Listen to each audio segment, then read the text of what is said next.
serving as a memorial to the 3,782 men, women, and children from Virginia who died during the course of World War I.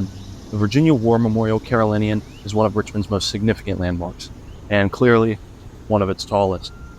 Completed on October 15, 1932, 17 years after the war had ended, this 240-foot tower is a hard sight to miss when strolling through the surrounding area of Dogwood Dell. But most Richmonders don't know the tales of this tall tower and its surrounding area. What does it stand for? What secrets lie deep within its womb? What historic worms are in the grass underneath? Let's dig in together, find out the history of Dogwood Dell.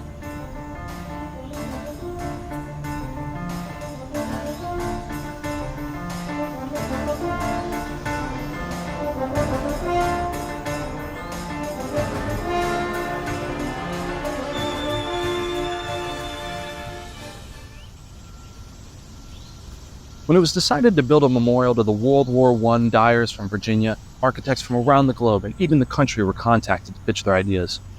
Famed West Virginia architect Daniel Goodrich pitched an idea for a 300-foot pole that would be made of wood.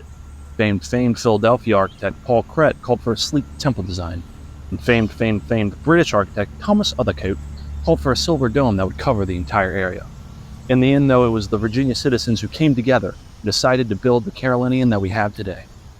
If you don't know what a Carillon is, don't worry, most Richmonders don't. I didn't know much about it myself before researching this, and I know everything. Carillon is a fixed set of chromatically tuned bells sounded by hammers and controlled by a keyboard. Think of a giant organ, but with bells. And that's what we have here in this tower. When played, the bells' powerful chimes echo throughout the entire city. They're so strong, in fact, they can create rapids out of the usually calm James River nearby.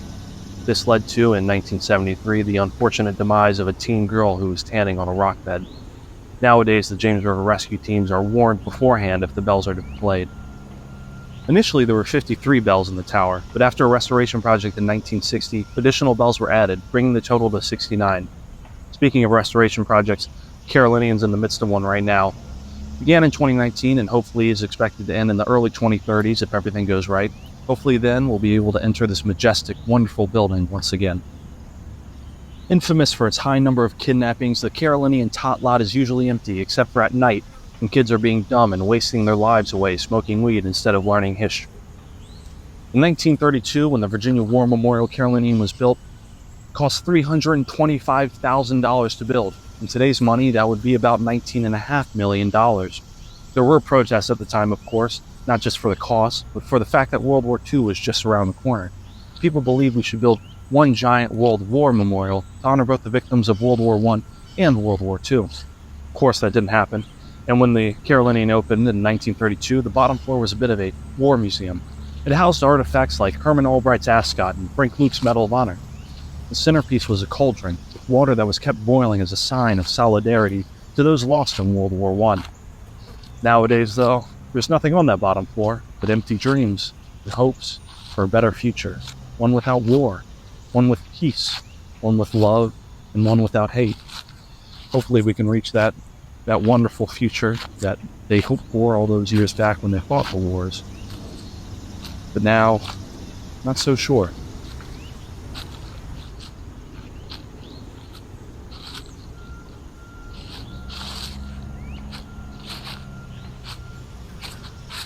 Because of its construction during the Great Depression, many of the initial plans for the Carillon and surrounding areas had to be abandoned due to budgetary restraints. One of those ideas was a drive-in movie theater that would be in the field back here. Another idea is where the amphitheater is now, which we'll get to later, I promise. That was to be a horse stable and a mini racetrack for them to race on. Nowadays, racing horses is seen as unethical and fucked up, but back then it was quite fun. Coming here when the sun's up and the weather's nice, you might find people playing volleyball or ultimate frisbee or maybe even pinball, but that wasn't the original purpose of this sunken mall. No, the original purpose was a reflecting pool, unlike the one in DC, which is more of a metaphorical reflection on democracy and change. This would be a literal reflection of the Carillon.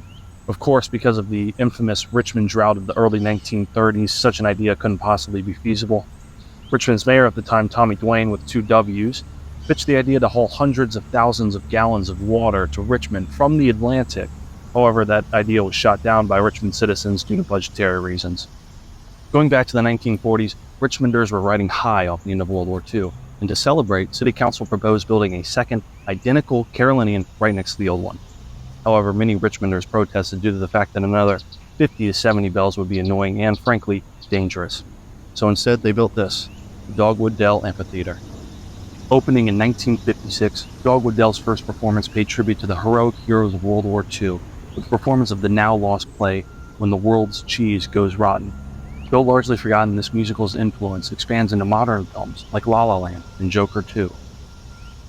If you're lucky, you can catch a free public performance here every once in a while, but back in the day it used to be much more frequent. You see, they didn't have the streaming services of today to keep them entertained 24/7, so instead they would put on a performance nearly every night with a different play each month. That was, of course, until 1964, when an unlucky young actress got frostbite on her pinky toe. Then plays got cut down to 20 days, and 15 days, 10 days, 5 days, until the sparse schedule that we have now. Of course, it wouldn't be Dogwood Dell without, of course, well, dogs. Right behind me is the dog park, one of the most popular places here. And despite its name, it's not actually a place where dogs park. Instead, they're allowed to roam around freely and have fun. To my left, in the woods there, is a series of trails that I like to call the human park, where humans are allowed to roam around freely and have fun. That's not what it's really called, though. That's just a little joke I have. As you now know, Dogwood Dell has so much to offer, from beautiful sights to deep history, one of Richmond's greatest areas.